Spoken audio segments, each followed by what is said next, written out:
On se retrouve donc pour la seconde partie de notre débat consacré à la gouvernance en Afrique et notamment au Burkina Faso. Nous sommes toujours avec Gilbert Noël Ouedraogo en direct de Ouagadougou. Vous êtes président de l'ADF RDA, un parti de la majorité. Également en direct au téléphone avec nous, Ablassé Ouedraogo également. Vous êtes, vous, ancien ministre des Affaires étrangères, vous êtes resté 5 ans aux côtés de Blaise Compaoré. Vous êtes désormais opposant et vous coordonnez les manifestations. Avec moi en plateau, Francis Patindé, journaliste et enseignant à Sciences Po Paris. Et puis Hélène Queno-Suarez, vous êtes chercheur associé au sein du programme Afrique subsaharienne de l'IFRI et spécialiste de l'Afrique de l'Ouest. On a terminé notre premier débat sur l'usure du pouvoir, puisque c'est vrai que le président Compaoré est au pouvoir depuis 27 ans. Gilbert Noël Ouedraogo, vous n'avez pas envie de voir quelqu'un d'autre à la tête de votre parti, à la tête de la majorité ? Je vous remercie. Je voudrais d'abord quand même réagir à l'appel qui nous a été fait lors du point précédent. Et ce que je retiens, c'est 4 choses. La première chose que je retiens, c'est que tout le monde autour de nous, avec vous, autour de la table, tout le monde est d'accord que personne ne remet la légalité de la révision en cours. On ne va pas revenir sur ça. Excusez-moi, Gilbert Noël Ouedraogo, mais il faudra avancer sur le débat et on parle de l'usure du pouvoir. Je vous pose cette question parce qu'elle est essentielle dans le débat. On en parlait avec Francis Patindé. Mais excusez-moi, est-ce que vous pouvez répondre à ma question sur l'usure du pouvoir ? Est-ce que ça fait pas trop longtemps que le président Compaoré est au pouvoir ? Je vais répondre à cette question, mais je pensais qu'il était utile que je fasse quand même quelques rappels, puisqu'on nous a fait un appel des députés de la DFRDA. Je voudrais dire à mon grand frère Ablassé Ouedraogo que nous avons tous été élus comme lui, au même titre. Mais je continue pour dire que tous les pays africains ne sont pas dans la même dynamique, puisque les constitutions ne sont pas les mêmes. Et la constitution burkinabé prévoit les mécanismes de sa révision. Et les avantages de la révision, c'est le verrouillage et le principe de la limitation de mandat. Maintenant, pour revenir à votre question, je voudrais dire que toute la difficulté vient du fait qu'on veut parler de la constitution burkinabé en parlant d'une seule personne. Alors qu'aujourd'hui, les règles, ce sont des règles qui sont impersonnelles et qui s'adressent à tous. Et ce que nous avons voulu, ce n'est pas de regarder qui est en place, mais c'est d'arriver à un compromis qui nous permet d'avoir un texte qui s'applique à tous les Burkinabés et qui nous permet de préparer la suite dans la stabilité et la paix pour notre pays, le Burkina Faso.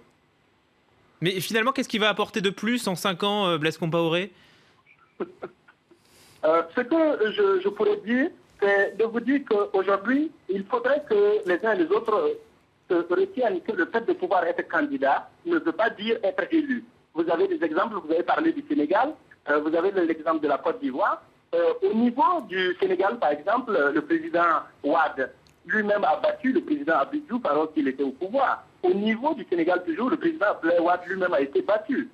Reprenez l'exemple de la Côte d'Ivoire où le président Gueye a été battu par Gbagbo, où Gbagbo lui-même a été battu par le président Alassane Dramane Ouattara. Donc ce que nous disons, il s'agit de faire des règles qui s'appliquent à tous, verrouillées, limitées, et à partir de ce moment, il appartient au peuple de décider de l'usure ou non de telle ou telle personne.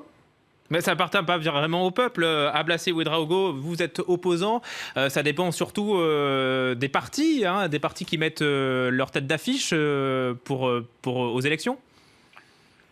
Non, je pense que Gilbert Noël Ouedraogo a un rôle difficile à jouer ce soir. Si le Burkina Faso aujourd'hui est presque au bord du précipice... Il le joue et on le remercie, allez-y. Il a la responsabilité de ce qu'il a décidé, parce que jusqu'à il y a 2 semaines, l'ADF-RDA a dit sur tous les mots que l'ADF-RDA ne voterait jamais la modification de l'article 37. C'est une position politique qu'ils ont prise et ça remène donc... Non, Gilbert, je te dis, vous avez amené le Burkina Faso au bord du précipice. Tout le monde s'attend à ce que l'ADF... Attendez, Gilbert Noël, on va écouter Ablassé Ouedraogo, s'il vous plaît. Il me permet de parler, oui. Après, mais vraiment, là, par téléphone, c'est pas possible. On écoute Ablassé Ouedraogo et ensuite, vous répondez. Voilà, merci beaucoup de discipliner ce dialogue. Non, Gilbert Noël Ouedraogo sait très bien qu'au Burkina Faso, aujourd'hui, tout le monde a lui en veut. De par la décision qu'ils ont prise de dire qu'ils vont aller s'ajouter au CDP pour voter donc ce projet de loi modifiant la Constitution. Ça veut dire qu'au niveau du CDP, ils n'ont personne pour remplacer le président Compaoré. Ça veut dire qu'au niveau de l'ADS, ils n'ont personne pour être candidat ou quoi? Et vous dans l'opposition, excusez-moi, Blessé Ouedraogo, et vous dans l'opposition, est-ce que vous avez quelqu'un qui serait à même de remplacer un président qui est en poste depuis 27 ans? Oui, non, c'est clair. Il y a les compétences, il y a l'expérience. À l'opposition, il y a une variété de choix. Et je pense que nous allons être suffisamment intelligents dans l'opposition pour nous organiser et introduire en tout cas et installer en novembre 2015 ce que nous souhaitons, l'alternance et le changement. C'est pour cela que, vaille que vaille, la modification de l'article 37 ne se passera pas au Burkina Faso. Et nous disons que c'est la population même qui a décidé de prendre les choses en main. Je vous redonne la parole. Gilbert vit à Ouagadougou et il voit la tension monter. Il appartient à nous tous, acteurs politiques de ce pays, de mettre l'eau dans le vin pour faire baisser la température. C'est pour cela que je dis, et je lance un appel aux députés de la majorité, qui sont d'ailleurs depuis hier soir internés dans un hôtel qui est attenant à l'Assemblée nationale, qu'ils soient responsables et qu'ils votent demain utile. Le vote utile là, c'est écouter ce que leurs électeurs leur demandent de faire. Je vous redonne la parole, mais je fais réagir également nos invités ici à Paris, Francis Patindé. Ouais, juste pour dire que au Burkina Faso comme au Bénin et au Sénégal, il y a assez de talents, il y a assez de cadres, de gens assez bien formés pour assurer la succession du président Blaise Compaoré, aussi bien dans les rangs du parti au pouvoir que dans l'opposition. Juste vous donner un exemple, pour prendre les leaders de l'opposition au Burkina Faso, M. Zéphirin Diabré a été ministre plusieurs fois. Il était numéro 2 du PNUD à New York. Il a été directeur Afrique de chez Areva. Ablassé Ouedraogo, qui vous parle, il a été ministre des Affaires étrangères, mais il a été surtout directeur adjoint de l'OMC à Genève. Et je peux citer aussi Marc-Christian Roch-Kaboré, qui a été Premier ministre. Il a été président de l'Assemblée nationale. Ça, c'est les leaders de l'opposition. Qui deviennent c'est les gens qui connaissent tous le fonctionnement de l'État. Ils peuvent rapidement suppléer au chef d'État actuel en cas de démission ou en cas de départ du Blaise Compaoré. Allez-y. Là où j'ai mis une nuance, alors pas du tout sur l'immense qualité de beaucoup d'acteurs de l'opposition. Le problème, c'est qu'en 27 ans, il y a eu un travail de déconstruction très fort de cette opposition. Et pour le moment, elle reste tout de même divisée. Elle est très unie sur ce problème de la révision de l'article 37. Mais pour le moment, on n'a pas de programme politique commun. Et ça pose encore des problèmes. Et il y a encore beaucoup de choses à construire pour pouvoir unifier cette opposition en une force politique qui puisse gagner les élections. Donc, pour finir sur ce chapitre des 27 ans de pouvoir, allez-y. Ouais, juste un mot, parce que moi je préfère une opposition qui a exercé le pouvoir à une opposition qui ne l'a jamais exercé, qui arrive au pouvoir. Ouad a pu prendre le relais du président Diouf au Sénégal parce qu'il a été à 2 reprises ministre.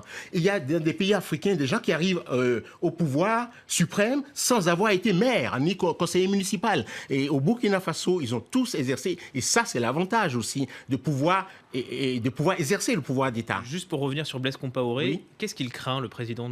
Pourquoi il ne veut pas partir? Bon, vous savez qu'il y a eu pas mal de problèmes. Il est arrivé au pouvoir en 87 avec l'histoire de la mort de Thomas Sankara. Et puis par la suite, il y a eu même l'assassinat d'un journaliste, Norbert Zongo. Il y a eu pas mal de... Donc on peut comprendre que dans cette posture, il veuille aménager sa sortie du pouvoir. On va aller un peu plus loin et on va écouter Barack Obama. C'était en 2009. Écoutez le président américain. Il s'adressait aux Africains et aux hommes d'État. Ne vous y trompez pas. L'histoire est du côté de ces courageux Africains et non dans le camp de ceux qui se servent de coups d'État ou qui modifient les constitutions pour rester au pouvoir. L'Afrique n'a pas besoin d'hommes forts, mais de fortes institutions. L'Afrique n'a pas besoin d'hommes forts, mais d'institutions fortes. Hélène Queiroz-Suarez, est-ce que finalement ce n'est pas une réalité en Afrique ? Bon, c'est très intéressant ce passage d'Obama parce que c'est en 2009, ça remonte. C'est son premier passage au Ghana. Tout le monde l'attend au Kenya et il arrive au Ghana où c'est vraiment le pays qui a une alternance démocratique qui fonctionne super bien et qui est vraiment démocratiquement très ancré. Des institutions fortes et pas des hommes forts. Ou certainement. Le problème, c'est que c'est très difficile à défendre. On en a parlé pour cette histoire de coup d'État constitutionnel. On sait que John Kerry a fait le même type de commentaires au président Kabila en RDC et que le président Kabila a eu la même réaction que le président Compaoré. C'est de quoi vous vous mêlez. Donc c'est très compliqué à faire. Et d'une certaine manière, il faut faire son mea culpa et dire aussi que dans la crise malienne, par exemple, et pendant ces 27 ans où Blaise a pu s'imposer comme un médiateur régional en Afrique, on a aimé avoir un homme fort qui a pu être un référent et quelqu'un en plus d'une grande capacité politique, indépendamment de ce qu'on peut penser. Et puis, il y a la menace djihadiste en ce moment. C'est pas le meilleur argument pour ces chefs d'État qui sont là depuis longtemps? Moi, je pense que l'Afrique n'est pas sur une stratosphère, n'est pas sur un continent à part. Il n'y a pas d'exception africaine. Ça, c'est un mythe. L'Afrique doit être traitée comme les autres nations de la planète. C'est-à-dire, il y a une constitution. On connaît les règles du jeu, respectons ces tests-là, parce que les peuples adhèrent maintenant aux constitutions. Il n'y a pas d'hommes forts, on n'a pas besoin d'hommes forts, on n'a pas besoin d'hommes providentiels. Les cimetières sont remplis d'hommes providentiels. Ce qu'il faut, c'est que les gens respectent l'autre, qu'ils fassent leur temps et qu'ils passent la main. Vous savez, les pays les plus puissants du monde ont été dirigés par des quadragénaires, des gens qui ont 40, 42 ans, qui sont allés. Clinton est parti au pouvoir après 2 mandats, il avait à peine 50 ans. Obama est arrivé. Vous savez, c'est pas difficile de diriger une nation. Qu'on donne la chance aux nouvelles générations que les gens gèrent l'Afrique. L'Afrique il n'y a pas d'exception africaine, c'est une invention. Gilbert Noël Ouédraogo, vous voulez réagir? Oui, tout à fait. Je voudrais réagir et dire qu'il est bon de rappeler que la modification constitutionnelle n'interdit pas à une personne de se présenter à l'élection présidentielle. C'est-à-dire que toutes les personnes que vous avez citées ont le droit constitutionnellement de se présenter à cette élection et le peuple peut choisir ces personnes s'il le souhaite. Et d'ailleurs, la DFRDA présentera un candidat à l'élection présidentielle à venir. Donc pour nous, le problème, comme on le dit, ce n'est pas de le ramener à des personnes. C'est avoir des principes qui s'appliquent à tous. Mais pourquoi changer les règles du jeu qui étaient établies il y a très longtemps? Voilà. C'est ça qu'on ne comprend pas. Voilà. Pourquoi les changer? Tout simplement parce que dans les règles du jeu, il a été prévu, au titre 15, la possibilité de changer les règles du jeu. Si la possibilité n'était pas prévue, cela n'allait pas être fait. Et c'est pour ça que nous adhérons au compromis qui a été trouvé, parce que nous disons qu'il a quelque chose de positif et de très bien, c'est qu'il met le verrouillage et il interdit maintenant de changer les règles du jeu. Hélène Cole-Soares. C'est une avancée notable et importante pour notre pays. Non. Maintenant, pour ce qui est de la tension que nous vivons au pays, personne ne souhaite que nous puissions faire aggraver cette tension. Mais je voudrais dire que cela est de la responsabilité de tous, de la majorité et de l'opposition. Et il est important que tous les leaders politiques s'assument et que nous travaillons à apaiser notre pays. Parce que, comme on l'a dit, le Burkina Faso, s'il pouvait être comparé à une barque, c'est une barque dans laquelle nous nous trouvons tous. Alors, Blaise Compaoré, nous allons tous couler. On a bien compris. Blaise Compaoré avait répondu à Barack Obama. Sur RFI, le président avait dit « Il n'y a pas d'institution forte s'il n'y a pas d'homme fort ». Ablassé Ouédraogo, on imagine que vous n'êtes pas d'accord. Non, tout à fait. Et d'ailleurs, cette déclaration faite au mois d'août, pendant le sommet USA-Afrique, a valu au Burkina Faso une manifestation très forte le samedi 23 août, où 500 000 personnes sont sorties dire au président Compaoré qu'au Burkina Faso et dans le monde, on avait besoin de grands hommes et pas d'hommes forts. Et les exemples d'hommes forts qui ont mal servi leur communauté sont nombreuses. Un homme qui est grand, un grand homme, c'est le type comme le président Mandela, comme le président Diouf, comme Kennedy, c'est-à-dire des hommes qui savent prendre en compte les préoccupations de leur population. Aujourd'hui, tout le monde est d'accord pour reconnaître que le président Compaoré a travaillé pour ce pays. Nous avons travaillé à ses côtés et on a réalisé des choses. Mais le temps est venu pour lui de passer la main. Et j'ai dit avec insistance, et Noël le sait bien, ce n'est pas parce que quelque chose est prévu dans la Constitution qu'il faut obligatoirement le faire. Ça peut être légal, mais ce n'est pas obligatoire.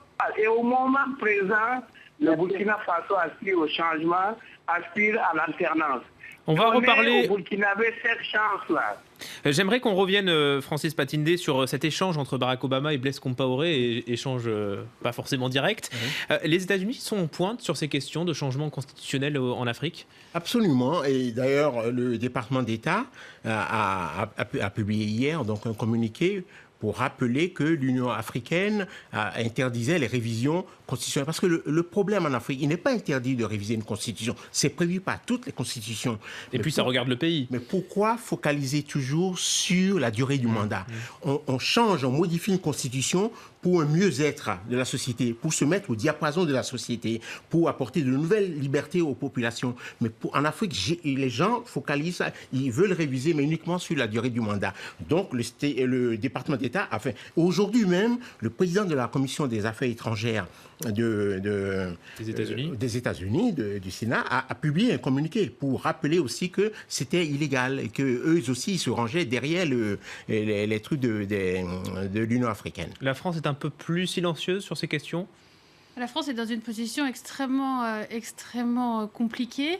Elle a rappelé assez tôt les dispositions de l'Union africaine qui sont que la modification l'interdiction de modification de ces points particuliers de durée et de renouvellement de mandat.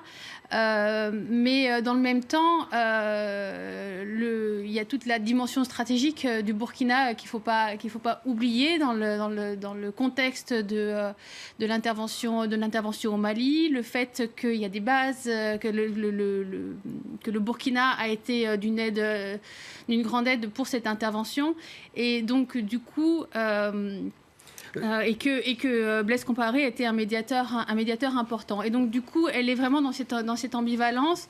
Je pense que le président Hollande est très attaché à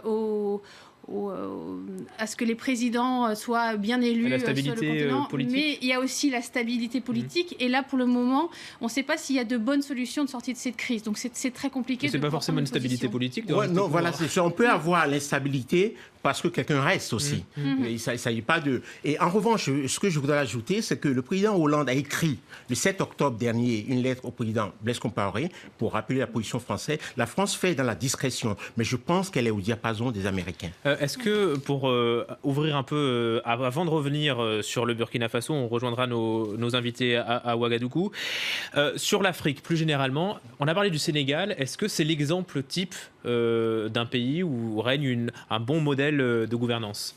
Mais ce qui est sûr, c'est qu'au Sénégal, il y a une société civile, il y a une presse libre, il y a un parlement qui fait ce qu'il peut, et puis il y a un exécutif. Le Sénégal, c'est une société libre, mais ça a toujours été comme ça, même si parfois il y a eu des velléités. Mais ce n'est pas le seul pays. Le Cap-Vert, personne ne parle parce que c'est un État lilliputien. Comme Maurice, personne n'en parle. Au Botswana, il y a plein d'États où c'est faux de dire qu'il y a un glacis en Afrique. C'est faux. Je dirais même la majorité des États africains aujourd'hui sont des sociétés libres. Pour peu qu'on s'y intéresse. Mais c'est vrai qu'il y a quelques exceptions, quelques tâches qui font que, et c'est des brebis galeuses et tout. Mais sinon, la plupart des sociétés sont libres aujourd'hui en Afrique. Rapidement. Oui, depuis 2011 où on a eu en fait les premiers heurts sérieux, les premiers problèmes sérieux récents pour Blaise Compaoré date des manifestations de 2011. Elles n'étaient pas très organisées, donc elles ont pu être réglées. Mais finalement, ce qu'il y avait, il me semble, au Burkina, c'est une sorte de pacte entre Blaise Compaoré et la population qui est je suis là, mais en tout cas, j'apporte la stabilité et la paix.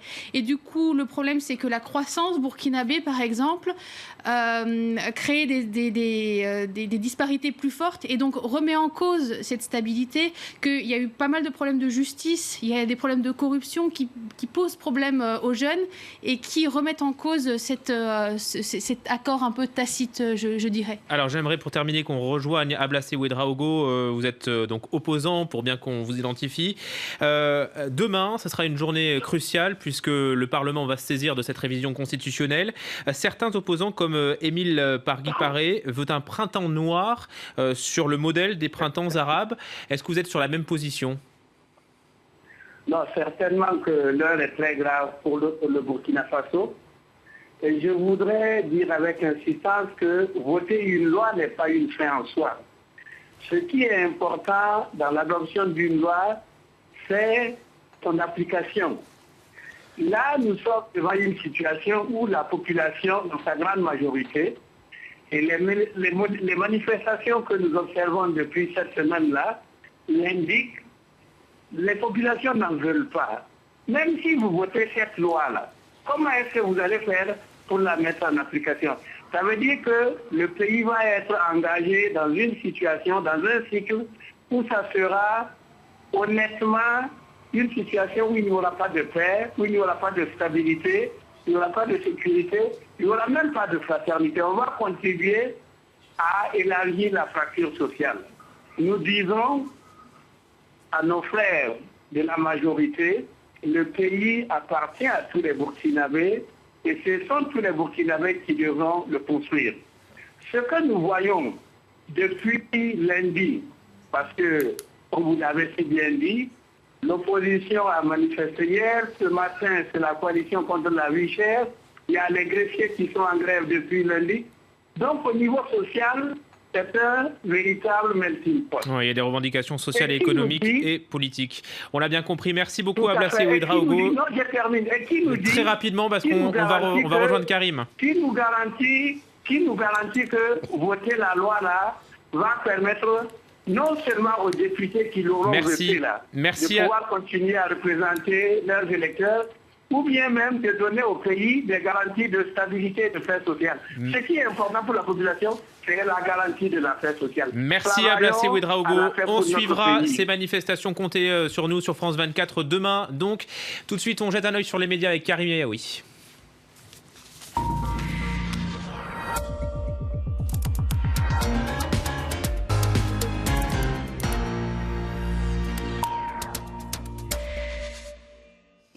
Un œil sur les médias avec Karim Yaoui. Bonsoir Karim. Bonsoir à tous. Et on revient évidemment sur la situation au Burkina. On l'évoque sur les médias africains.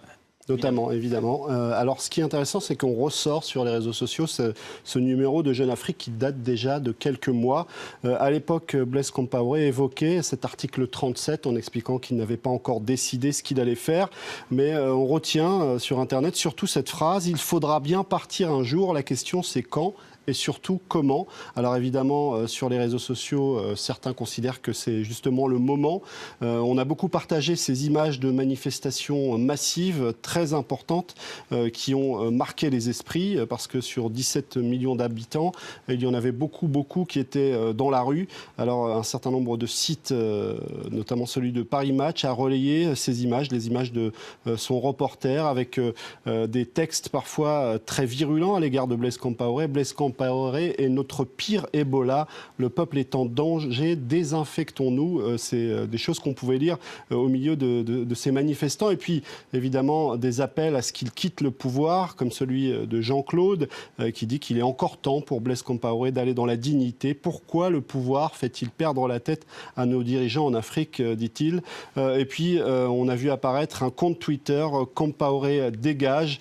Cette expression, on l'a déjà vue à plusieurs reprises dans d'autres pays. Et puis, du côté des médias, évidemment, c'est une actualité qui est largement suivie. Sur ce site internet, une statue de Blaise Compaoré déboulonnée à Bobo-Dioulasso. C'est la deuxième ville en termes de population du pays. Une statue de Blaise Compaoré dont on retrouve l'image partagée sur les réseaux sociaux, mais aussi sur le site de France 24, puisque c'est un observateur de France 24 qui a le premier relayé cette information. Pour la petite histoire, cette statue était à côté d'une autre statue, celle de Mouammar Kadhafi. Alors pour beaucoup, c'était un symbole, même si évidemment, on ne peut strictement pas comparer les deux hommes. Et puis, sur ce site, lefaso.net, vous évoquiez l'opposition il y a quelques instants, le chef de file de l'opposition qui invite toute la population à venir assister à la plénière de l'Assemblée nationale, puisque théoriquement, c'est quelque chose de possible et de légal. Autre site internet, celui du Pays, qui explique que le problème finalement actuellement avec cette révision de l'article 37, ce n'est pas celui de la légalité, mais de la légitimité et de l'éthique. Un article qui rappelle qu'en 1991, la Constitution est venue mettre fin au fait que certains s'étaient accaparé le pouvoir pendant des années et des années. Et finalement, cet article 37 va à l'encontre de l'ADN même de cette Constitution. Francis Patindé, est-ce que vous pensez que la situation peut s'envenimer dans les jours qui viennent ? Bon, je pense que tout se jouera demain. Et c'est vrai qu'il y a des risques. Mais au point d'aller, comme on l'a vu, dans les pays arabes ? Je pense qu'il y a des risques. Je ne veux pas avancer, mais il y a des risques. Il faut souhaiter que ce ne soit pas le cas, qu'il n'y ait pas de violence, mais il y a des risques sérieux. Une remarque ? Oui, je suis un petit peu dans cette même veine, c'est-à-dire qu'il n'y a pas de bonne solution. S'il se retire, ce sera compliqué parce que qu'est-ce qu'on va mettre à la place ? Il n'a pas de dauphin, il y a personne vraiment pour lui succéder au sein de la majorité. Comme je vous le disais, l'opposition est encore un peu divisée. Donc, en l'état actuel des choses, je ne vois pas de bonne solution, en fait. Merci à vous deux d'avoir accepté notre invitation pour ce débat. Merci à vous Karim et merci à Ablassé Ouedraogo et Gilbert Noël Ouedraogo d'avoir répondu en direct de Ouagadougou. Voilà pour le débat. Tout de suite un nouveau journal sur France 24.